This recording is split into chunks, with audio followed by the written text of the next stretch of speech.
Alright everyone, it's time for Occult Literature, video number 375, The Poetry of the Talmud. This is 156 pages, so it's reasonably long to intermediate.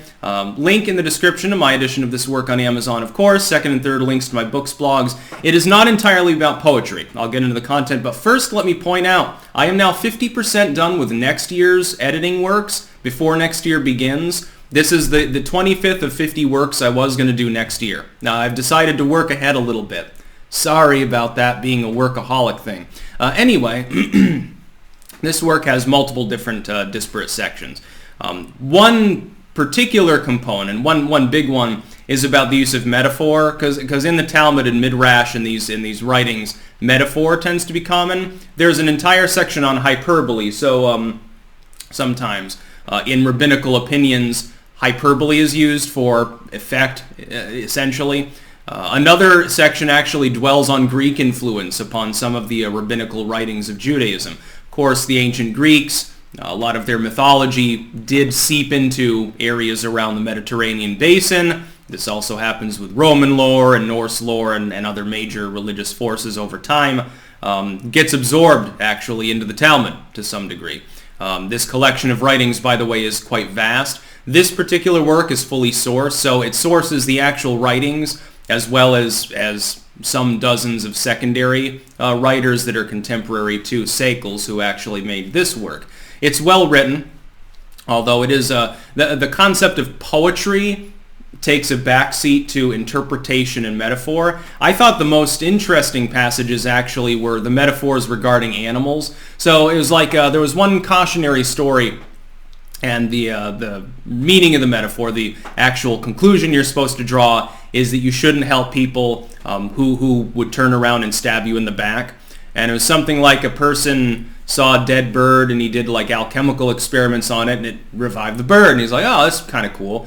And so then he sees a dead lion, he does the same thing, and the second that the lion recovers its strength, it eats him. That's the cautionary tale. Look, there's a large amount of cautionary tale in it. There's also quite a lot of humor in some of these stories. And I had edited a work only a couple of months ago that talked about a similar topic. Sort of the absurdity in some cases was covered with regards to the rabbinical opinions that were given over the time, interpretation of the Torah, etc. A lot of this, though, is interpretation. Some of it is a little bit out there, and a lot of it's more dry and spiritual. It's spiritual opinions.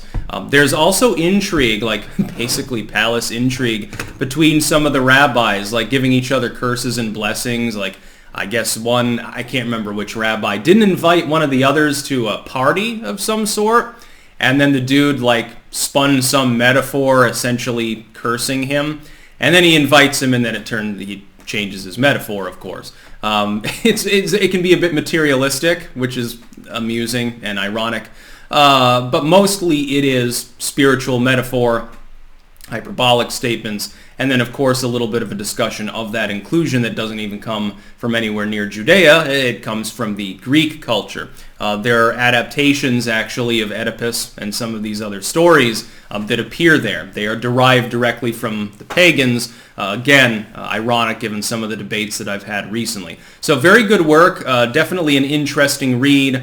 The opinions with regards to some of the analysis of metaphor are more contemporary to this time, but a lot of it really dwells on inter-rabbinical relations, and so that's definitely comes long before.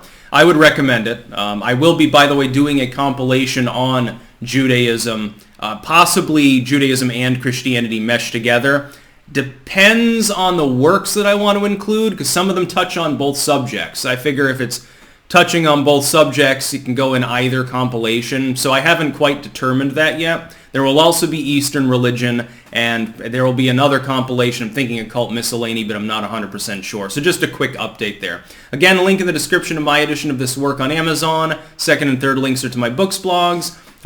Definitely something to check out if you're interested in this. It doesn't really touch on the Kabbalah or mystic Judaism. This one's more the rabbinical, Talmudical tradition. That's about all. Peace out.